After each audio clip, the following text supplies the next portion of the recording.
Podcast de l'article de Mohamed Maelenin publié sur l'odj.ma.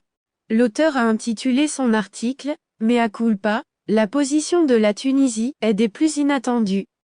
Il commence son article ainsi. Il y a quelques jours, j'ai écrit que la Tunisie, malgré les pressions auxquelles elle est sujette, ne se démarquera pas de sa neutralité. J'étais donc très optimiste.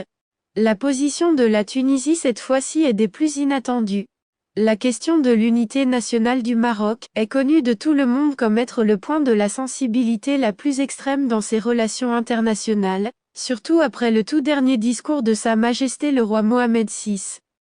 L'auteur poursuit son article ainsi. Le Maroc avait toujours fermé les yeux sur plusieurs positions de la Tunisie lors des abstentions ou des votes dans certains forums internationaux, considérant que la Tunisie voulait rester à mi-distance entre le Maroc et l'Algérie. Cette fois-ci le Maroc est dans son plus grand droit de voir dans l'invitation et la réception par le président Kais Saied d'un fantoche, qui ne représente que lui-même une atteinte préméditée aux relations historiques qui lient nos deux pays.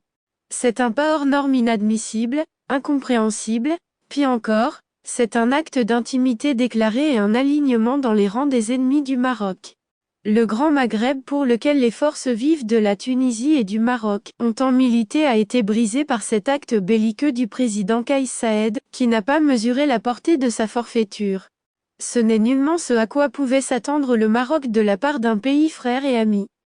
L'auteur conclut son article ainsi. J'en doute, mais Kais Saied serait-il capable de méditer cette citation de Feu Hassan II ? L'amitié est une chose nécessaire, un homme qui n'a pas d'amis n'est pas un homme, et je préfère encore personnellement être victime d'une amitié plutôt que d'être l'assassin d'une amitié, je préfère qu'il soit dit que j'ai été trahi plutôt qu'il soit dit que j'ai trahi une amitié.